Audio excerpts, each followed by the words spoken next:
Ladies and gentlemen, welcome back to a brand new episode of At the Buzzer Sports. Now, today we're going to be doing a ranking the team's tier list after the offseason. I know there are still some people that could be signed this offseason, but I'm pretty sure that those signings won't really change the tiers that I have these teams in. So without further ado, we're going to get right into it. Okay, so this is going to be pretty easy. I'm not going to try to make the video too long, and I'm not going to spend too much longer on every team. So first, to start out with the Atlanta Hawks, I really do think they can be a play-in team. And for the simple fact that they are in the Eastern Conference, Trae Young is still on this team. He has led a team in this same type of predicament to an Eastern Conference Finals run. I still think you could trade Clint Capella for some picks or for some decent players that you can add to the squad. I also think Bogdan Bogdanović could be moved after having an amazing season that he had. His trade value is probably as high as it's ever been. So I think the Atlanta Falcons will be making a play-in. Next team we're going to be talking about is the Boston Celtics. They are my championship favorites. They just came off winning a championship. They brought everybody back. On paper, this is the best team in the league. So I like what Boston is doing. Brooklyn, they're going to be a lottery team. This is a good lottery, though. They have all their picks back. They're going to be tanking. They're going to get a guy like Cooper Flagg, Ace Bailey, Nolan Traore. They're going to get one of the top players in the 2025 NBA draft. Now, with the next team, we're going to be talking about the Charlotte Hornets. The Charlotte Hornets, they could be mixed with a play-in team if healthy, but to be realistic, I do not think that this team will be healthy. For example, LaMelo Ball. I would just have to see it to believe it, so I'm going to put them in the lottery. The Chicago Bulls, with still having Zach LaVine and them not being able to move Zach LaVine, I think they're going to be a play-in team. This roster is not play-in team worthy, but just like how we saw last year, the Bulls and the Hawks went 36-46 and still found their way into a play-in scenario. So I'm going to put them in that spot. And as a matter of fact, before we even do anything, I'm going to add a playoff team. All right, so the Cleveland Cavaliers, I have them as a playoff team. I don't think they're a contender, but I definitely do think they can be a playoff team, if you were to ask me. I just think with the Donovan Mitchell pickup, you still have Evan Mobley, you still have Darius Garland and Jared Allen. I think this is a good team, but in my opinion, they're still not at the top of the East where they could beat a team like the Philadelphia 76ers, the New York Knicks, or the Boston Celtics in a playoff series, even the Milwaukee Bucks. So I would have to put them there. Now, with the Dallas Mavericks, this is going to be the first contender team. This is a team that went all the way to the NBA Finals with an injured Luka Doncic. We cannot forget that. Yes, he still did play injured, and he had some defensive moments where he did not look good, but he was injured. He was still one of the best, if not the best player in the playoffs while being injured. And you bring in a guy like Najee Marshall, who still brings that defensive pressure that Derrick Jones Jr. had. You lost him, but you also bring in Klay Thompson. I think it's going to be a lot harder for the Boston Celtics to win that series if Klay Thompson is on the team. And you have a guy like Quentin Grimes, who did not have the best season, but he's going to be in a new scenario. He's probably going to get better looks. He's going to get found a lot more because Luka Doncic is probably a top 2, top 3 offensive player in the league. So this team got better. The Denver Nuggets, they're going to be a contender as well. I think this team, every year, they get more cracks in their armor. We all know that the championship Denver Nuggets is the best team Nikola Jokic has ever had. They lost 2 key players in Bruce Brown and KCP. I still think they're a contender because they have the best player in the league, and they probably have the best number 2 in the league. But I don't know. I wouldn't put them as favorites. There's only going to be one favorite in here, so I would put them as a contender.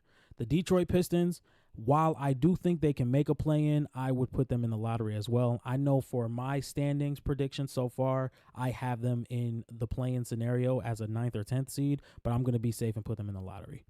For the Golden State Warriors, they lost Klay Thompson. They struck out on Paul George, and if you get a very big jump from Jonathan Kuminga, unless you get a very big jump from Jonathan Kuminga, I just think that they would be a play-in team instead of a playoff lock. Steph Curry is a great player, but he's getting older. He showed last year that he can't really carry the load like he used to or like you would think he could. And there's nothing wrong with that. I think he's like 36, 37 years old. He's going to be they're going to be in the play-in spot. The Houston Rockets, I think they're a play-in team. They were a few games away. They made it very interesting for the Golden State Warriors, thinking they could fall out. I think the Rockets have the talent to make a play-in game, and we're going to put them there. The Indiana Pacers, with the East being a lot better, I could see them as a play-in team, but this is a team that did make the Eastern Conference Finals. Yes, it was a little fluky, but I think they have a very good roster. You get another full season of a healthy Tyrese Halliburton. I think this team is going to be very good. Mind you, they did not have Benedict Mathurin towards the end of that season. I think the Pacers are going to be just fine. Now, with the Clippers, I'm going to put them as a play-in team, if that, because the Clippers have lost a lot. Yes, they picked up some guys like Derrick Jones Jr. to really help them out. I don't think that's big enough after losing Paul George. I think Kawhi, as injury prone as Kawhi Leonard is, with James Harden, who isn't the James Harden that we all know, I think the Clippers are going to be in the play-in. Now with the Los Angeles Lakers, a lot of teams in the West got better. The Los Angeles Lakers, who we know is not a championship roster, you still have a rookie head coach, whether J.J. Redick has a lot of promise or not. I think this team is a play-in team. For the simple fact is LeBron's only getting older. He's 40 years old. Anthony Davis is a great player. I think he should be the number one, but we know that this team around those two players is not good enough to be a contender or even a playoff lock, in my opinion. For the simple fact is we get these stretches from the Los Angeles Lakers where they lose 5 in a row. We get these stretches from the Los Angeles Lakers where when they win 3 games, they look like the best team in the league, and then they go 3-8 for the next 11 games. I think the Los Angeles Lakers are going to be a play-in team. Like I said, a lot of teams in the West got better, and the Los Angeles Lakers did not. Now, for the Memphis Grizzlies, they're going to have a fully healthy season. I think Zach Edey has been very intriguing over the summer league. He's been getting very good rebounds. He was rolling. He was getting putbacks. And this was on a very good defensive player in Walker Kessler. I think the Memphis Grizzlies are a playoff lock, in my opinion. Now, for the Miami Heat, I think this team is a playoff lock, whether they make it out of the play-in or not. I think this is a team where it's like, if we see them in the play-in, we kind of would slate them in, especially not having Jimmy Butler for the play-in game against the Bulls, which was not that impressive, but they still made it to the playoffs. I would put them in a playoff lock. Now, for the Milwaukee Bucks, they're weird because they do not have the depth that a lot of these teams have in the playoffs. And I would not necessarily put them as a contender until we saw a true playoff series from Giannis Antetokounmpo and Damian Lillard. This can still probably be one of the best duos in the league, a top 5 duo in the league. Giannis Antetokounmpo is still the best player in the East. Not a question. It's not close. Giannis Antetokounmpo is still the best player in the East, and I'm going to put them in a contender. I still think the duo of Damian Lillard and Giannis Antetokounmpo can still work. I don't know what you're going to do with Brook Lopez. In my opinion, after the playoff run that Chris Middleton had, you could probably get something back for him. I don't know what you would necessarily get, but you need to make some adjustments in this roster. And I'm not going to lie. I do not necessarily think they had the best draft. There was some guys still on the board that could have came in and did a job. Ryan Dunn was somebody that I felt as though was a lock for the Milwaukee Bucks because he had the perimeter defense that the Milwaukee Bucks was looking for. There were still guys like Kyle Filipowski that you could have drafted to kind of like be groomed into that Brook Lopez replacement. There was other guys like Kevin McCullough who could have been drafted, Tyler Kolek, to the point where they could have came in and made very big changes to the roster, or they could have came in and contributed at a high level from day one, and they did not get that. They got a guy in A.J. Johnson who is a great player, don't get me wrong, but he's more of a project guy, and that's not what the Milwaukee Bucks needed. I think that's something the Utah Jazz would have picked up, or the Washington Wizards would have picked up later in the round. Now, for the Minnesota Timberwolves, they're going to be a contender. These guys are going to be a contender. We've seen Anthony Edwards. I loved the trade for Rob Dillingham. You guys knew that you needed a second ball handler and creator for himself and for others next to Anthony Edwards, and that's what you got. And he's going to be sitting behind Mike Conley for probably like the next 2 years. Next, the New Orleans Pelicans. This is a playoff lock.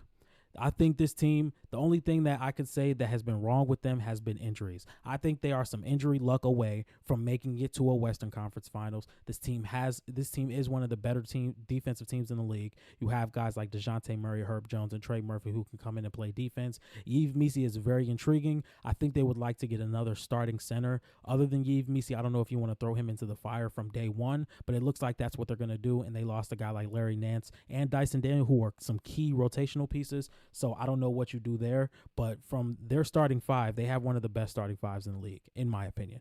Now, the New York Knicks, after getting Mikal Bridges, we saw the type of season they had. I'm not going to spend a lot of time on them because I have been talking about the New York Knicks a lot this offseason. I'm going to put them as a contender.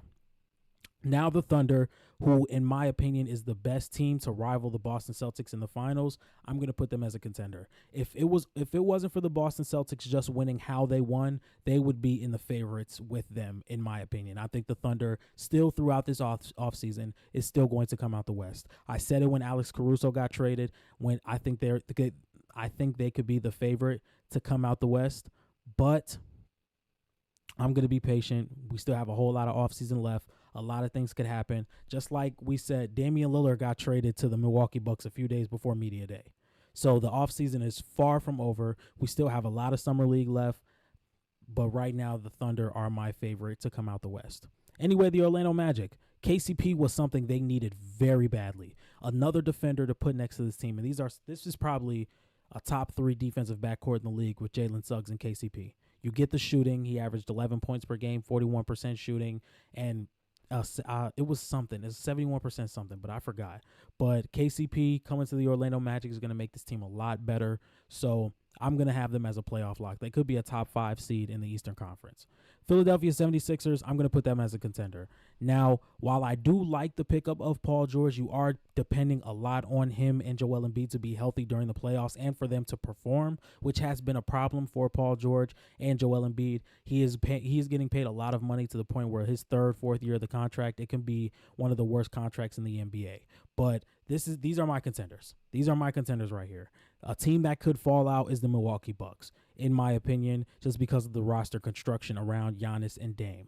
But other than that, these are my contenders. The Phoenix Suns, play-in team to playoff lock. I'm gonna put them in the play-in. I'm gonna put them in the play-in, just for the simple fact is there are a lot of teams in the Western Conference. If we look, I have 1, 2, 3, 4 contenders in the Western Conference. I have 1, 2 other teams in the and I have 2 other teams as playoff locks. So some teams are going to be put in the play-in. Some teams are going to be put in the play-in, and I think the Suns, Warriors, Lakers, and Clippers are going to be in the play-in, just for the simple fact these are some of the older teams in the NBA. The roster construction is not amazing. You're going to be asking a lot of their 40-year-old LeBron James, 36-year-old Steph Curry, 37-year-old Kevin Durant. I think 35-year-old and 35-year-old, both 35-year-old players in James Harden and Kawhi Leonard. You're going to be asking a lot of these guys.